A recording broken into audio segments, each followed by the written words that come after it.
JP Nadda के हिमाचल दौरे पर बयानबाजी का दौर लगातार जारी है। कैबिनेट मंत्री रोहित ठाकुर और राजेश धर्मानी ने प्रेस कॉन्फ्रेंस की। कहा कि 2 दिन का दौरा राजनीतिक स्टेटमेंट तक ही सीमित रहा। कहा कि प्रदेश की आवश्यकताओं पर बात करते तो ठीक होता। जो कांग्रेस से बीजेपी में गए वो नड्डा के चहेते हैं। सीएम सुखविंदर सिंह सुक्खू का दामन साफ है। अटैची का चलन बीजेपी ने शुरू किया था। यहाँ तक कि जो प्रधानमंत्री जी की गत वर्ष जब 2025 में 23 के उपरांत जो प्राकृतिक आपदा के दौरान जब वो कांगड़ा जिला आए थे, उस वक्त की घोषणा भी लगभग कोई 1500 करोड़ के आसपास की आज तक लंबित पड़ी है। तो हमें आशा थी कि इस 2 दिवसीय दौरे में चलो एक भारतीय जनता पार्टी के नेता होने के साथ जो एक मंत्री के रूप में, एक वरिष्ठ राजनेता के रूप में एक प्रदेश में आने पर जो एक आशाएं होती है, हमारे साथ भी एक संपर्क साधा जाता सरकार के साथ, और साथ ही साथ जो इन 3-3.5 वर्षों के दौरान जो हमारे विशेषकर फाइनेंशियल फ्रंट पे जिन कठिनाइयों को नामात्र हमारा प्रदेश, पूरे प्रदेशवासी उसका सामना कर रहे हैं, उसमें भी मैं समझता हूँ किस तरह से रास्ता निकले, उस ओर भी अवश्य बात होनी आवश्यक थी। क्योंकि वर्तमान में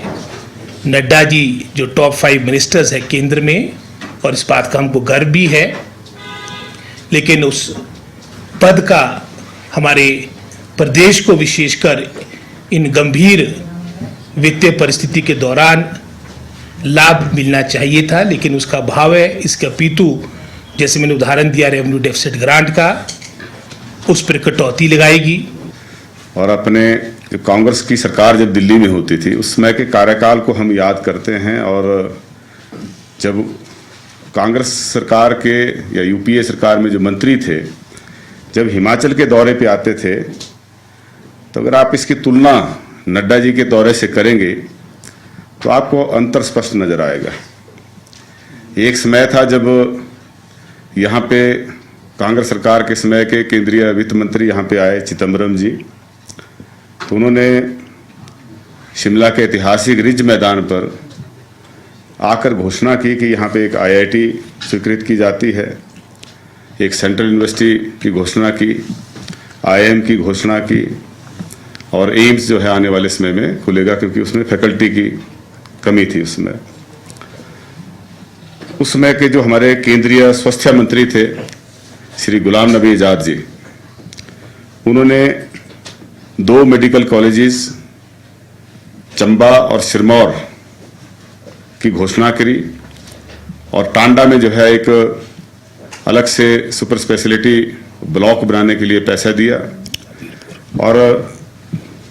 जब उनका दौरा यहाँ से जब वो 2 की घोषणा हो गई, उसके बाद फिर वर्तमान में जो हमारे मुख्यमंत्री है सुखविंदर सिंह सुक्खू जी, उन्होंने व्यक्तिगत तौर पे गुलाम नबी आजाद जी से अनुरोध किया कि एक मेडिकल कॉलेज हमीरपुर में भी खोला जाए, और उनके अनुरोध पर हमीरपुर में भी मेडिकल कॉलेज तीसरा गुलाम नबी आजाद जी ने स्वीकृत किया था।